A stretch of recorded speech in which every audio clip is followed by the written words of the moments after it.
میرا تو پہلے دن سے یہی موقف ہے کہ یہاں نظام نہیں بدلتا ہے، ایز اٹ از رہتا ہے۔ تو سننے میں آ رہا ہے کہ آپ لوگوں کی بات چیت ہو رہی ہے ان سے، کچھ رابطہ ہوا ہے؟ ہم چاہتے ہیں کہ الیکشن ریفارمز ہو، وہ تو متناسب نمائندگی کی بنیاد پر الیکشن ہو تاکہ ووٹ ضائع نہ ہو۔ راسا بھی بتائیے گا، پاکستان تحریک انصاف کی حکومت پر آپ کافی زیادہ تنقید کیا کرتے تھے، لیکن پہلے آپ انہی کے سر اتحادی تھے کے پی میں، اور پھر اب آپ جب اپوزیشن میں آئے تو انہوں نے آپ نے کافی زیادہ تنقید کی جب پاکستان تحریک انصاف مرکز میں حکومت میں تھی، تو اب جو ہے وہ بہتر ہے سب معاملات؟ مسلم لیگ کی حکومت کا ایک تسلسل اور اس وقت جو پی ڈی ایم کی حکومت ہے یہ پی ٹی آئی کی حکومت کا ایک تسلسل ہے۔ میرا تو پہلے دن سے یہی موقف ہے کہ یہاں نظام نہیں بدلتا ہے، ایز اٹ از رہتا ہے، ایک سٹیٹس کو ہے، صرف اس کا چوکیدار اور پیرادار بدلتا ہے، باقی پی ٹی آئی ہو، پی ڈی ایم ہو، پیپل پارٹی ہو، سب آئی ایم ایف کے غلام، ان کے ڈکٹیشن پر چلنے والے، لوگوں کے اور عوام کے گلے مروڑنے والے۔ تو کوئی فرق تو نہیں آیا، بس صرف ایک چوکیدار یا پیرادار بدلا۔ پہلے جو سٹیٹمنٹ پی ٹی آئی کی وزیر خزانہ یا وزیر اعظم کی تھی، آج وہی سٹیٹمنٹ، وہی بیانات، وہی دلائل پی ڈی ایم کے وزیر خزانہ اور وزیر اعظم کے ہیں، اتنا ہی فرق آیا ہے۔ زیادہ فرق نہیں۔ اس لیے ہمارا ایک ہی موقف ہے کہ ان پارٹیوں کی وجہ سے، جو تینوں بڑے پارٹی اپنے آپ کو بڑے سمجھتے ہیں، ان کی وجہ سے معیشت بھی تباہ ہو گئی۔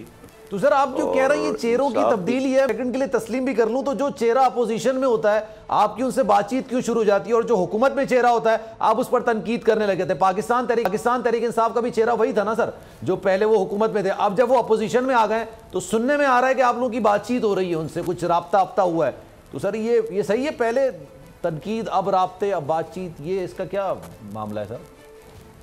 دیکھیے، ہم خیبر پختونخوا میں 2013 کے الیکشن کے بعد ایک مخلوط حکومت کا حصہ تھے، لیکن اس دوران بھی پارٹی لیول پر ان کی پالیسی اپنی تھی، ہمارے پالیسی اپنی ہے، لیکن مرکز میں جب ان کی حکومت بن گئی تو پھر ہم کبھی بھی ان کے اتحادی تو نہیں رہے، ان کے پالیسیوں پر ہمیشہ ہم نے تنقید کی، اسٹیٹ بینک کے حوالے سے، ایف اے ٹی ایف کے قوانین کے حوالے سے، کشمیر کے حوالگی کے حوالے سے، ڈومیسٹک وائلنس بلز کے حوالے سے، اور خاص کر جو پی ٹی آئی نے قوم کے ساتھ جو وعدے کیے تھے، بے روزگاری ختم کرنے کا، مہنگائی ختم کرنے کا، آئی ایم ایف کی طرف نہ جانے کا، 1 کروڑ روزگار دینے کا، 50 لاکھ مکانات دینے کا، ہم نے مسلسل ان سے یہی بات کی۔ تو سر ایک وجہ یہ بھی ہے نا کہ سر آپ سمجھتے ہیں کہ الیکشن ہی نجات دہندہ ہیں ساری صورتحال کے؟ آپ لوگ بھی الیکشن ڈیمانڈ کر رہے ہیں، پاکستان تحریک انصاف بھی الیکشن ڈیمانڈ کر رہے ہیں، اس وجہ سے آپ لوگوں کی بات چیت ہو رہی ہے اب؟ الیکشن کے حامی نہیں ہے، الیکشن ہی ایک راستہ ہے جس پر چل کر اس ملک کو بچایا جا سکتا ہے یا جمہوریت اور سیاست بچ سکتی ہے، لیکن الیکشن برائے الیکشن نہ ہو۔ اس وقت تو الیکشن سرمایہ کا ایک کھیل ہے، الیکشن کی ذریعے وہی فیوڈلز اور کرپٹ سرمایہ دار، ظالم جاگیردار اقتدار تک پہنچتے ہیں۔ تو یہ الیکشن اور یہ جو سسٹم ہے اس وقت، یہ تو ان شہزادوں کے لیے اقتدار تک پہنچنے کے لیے ایک سیڑھی ہے، اس لیے ہم چاہتے ہیں کہ الیکشن ریفارمز ہو، متناسب نمائندگی کی بنیاد پر الیکشن ہو تاکہ ووٹ ضائع نہ ہو۔ اس الیکشن کے طریقے میں تو ووٹ ضائع ہوتا ہے، اگر ایک حلقے میں ایک آدمی نے 50,000 ووٹ لیے، ریفارمز تو کر لیے نا سر، جو ریفارمز کرنے تھے وہ تو کر لیے۔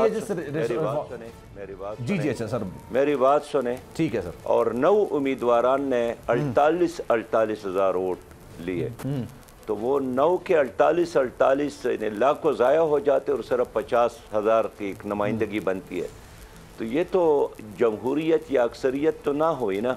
اس لیے ہم چاہتے ہیں کہ متناسب نمائندگی کی بنیاد پر الیکشن ہو۔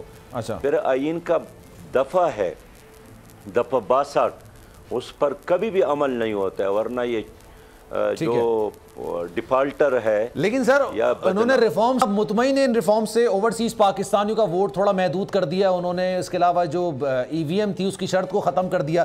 آپ سمجھتے ہیں کہ سر یہ ریفارمز بہتر تھیں یا کچھ اور ریفارمز ہو سکتی تھیں، یا ان ریفارمز کی آپ مخالفت کرتے ہیں؟ ہوا ہے، دیکھیں جو کام پی ٹی آئی والے کرتے تھے نا کہ 3 گھنٹوں میں انہوں نے 33 قوانین پاس کروائے، بغیر ڈسکشن کے، بغیر ڈیبیٹ کے، بغیر اس کے کہ سٹیک ہولڈر ان کو اعتماد میں لے لے، لیکن بس IMF کا دباؤ تھا اور چند منٹوں میں انہوں نے یہ سارا کارنامہ کر کے دکھایا۔ اچھا، اور بڑے طریقے سلیقے کے ساتھ پی ڈی ایم نے ان کا ساتھ اس لیے دیا کہ جب بھی کوئی اہم موقع آتا تھا تو پی ڈی ایم والے اسمبلی سے باہر نکلتے تھے، واک آؤٹ کرتے تھے اور ان کو مناسب موقع ملتا تھا، تو جو کام کئی دنوں میں نہیں ہوتا تھا وہ چند منٹوں میں وہ کرتے تھے۔ اسی حکومت نے بھی یہی کام کیا۔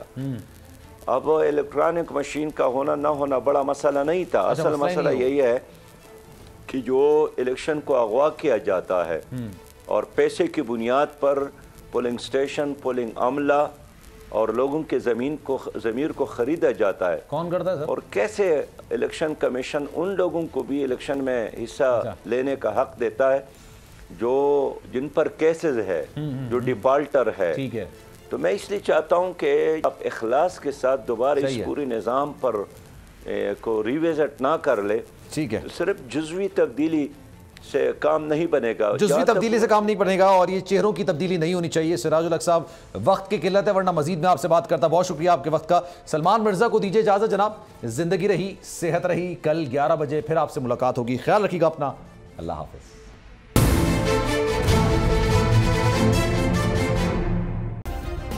سبسکرائب کریں اور بیل دبائیں تاکہ کوئی خبر رہ نہ جائے۔